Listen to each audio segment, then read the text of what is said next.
Itu saya kira yang bisa jadi acuan kita semuanya. Jadi makanya kan 9 elemen itu yang siapa namanya yang bikin bukunya itu selalu kebenaran, selalu harus membela kebenaran. Kebenaran itu ya kebenarannya rakyat, kebenarannya masyarakat, kebenarannya bangsa gitu loh. Terus ada check and recheck, ada verifikasi. Verifikasi itu sudah adalah formulasi untuk menguji kecerdasan wartawan. Bagaimana tidak? Verifikasi itu adalah mencoba check and recheck, apakah kabar ini benar atau tidak. Terus untuk menguatkan sebuah berita itu, seorang wartawan kan dituntut pengetahuan, makanya dia harus memiliki referensi buku, referensi narasumber dan lain sebagainya. Nah itu tanggung jawab inilah yang harus dijunjung tinggi oleh kawan-kawan wartawan agar dia menjadi agen perubahan umat manusia di Indonesia, menjadi perpanjangan tangan dari kebudayaan. Kebudayaan itu apa? Kebudayaan itu adalah upaya manusia untuk memperbaiki hidupnya, upaya manusia untuk memperpanjang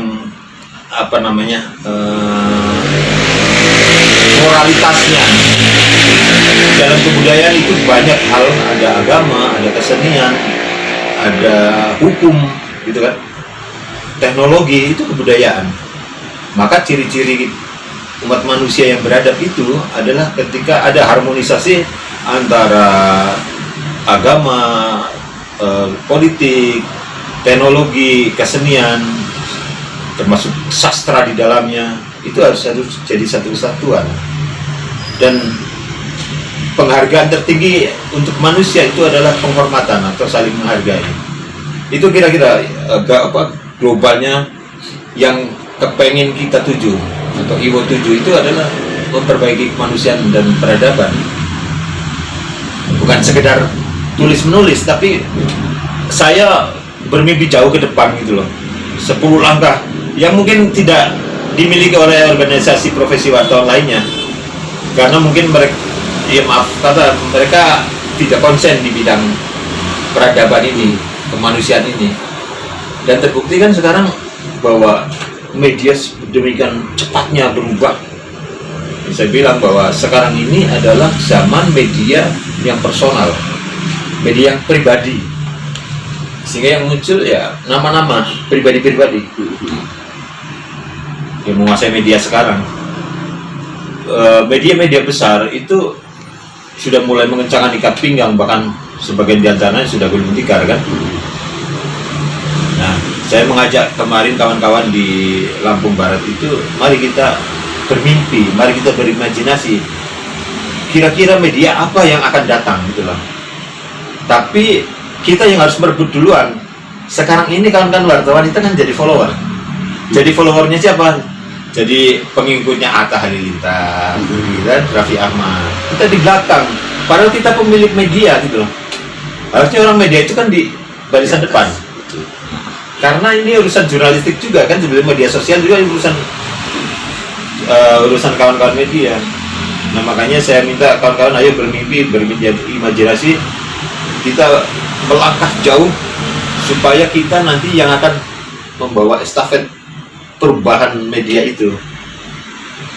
Dan sampai kita tiba-tiba melongo lagi kan, loh si itu udah jadi miliarder ya gitu. Sementara kita masih tetap kayak gini, masih berurusan dengan hal yang remeh-temeh, urusan dengan Pemda, harusnya urusan kita urusan dunia gitu loh, urusan global. Betul. Kayak gitu sih. Selain itu ada nggak sih pesan-pesan ke seluruh ketua yang ada di kabupaten maupun yang di provinsi di Indonesia ini, apa sih pesan-pesan ke mereka yang memang urgent untuk kita semua gitu, untuk kebaikan IWO sendiri kan gitu? Ya pesan saya itu kita harus bermimpi setinggi-tingginya. Makanya spirit kita di tahun ini adalah berpikir tanpa batas, bekerja dengan cerdas. Itu artinya ya mari kita bermimpi setinggi-tingginya. Tapi juga harus bekerja dengan cerdas. Bekerja dengan cerdas itu adalah membaca zaman. Kita semua harus membaca zaman. Zaman ini sedang bergerak kemana, dan kita jangan sampai ketinggalan. Kita harus ada di depan. Mulailah untuk tidak sekedar mengcopy paste informasi yang datang pada kita, karena itu memang pekerjaan yang paling enak, tapi itu menjebak kita menjadi bodoh. Copy paste itu membodohkan kita gitu.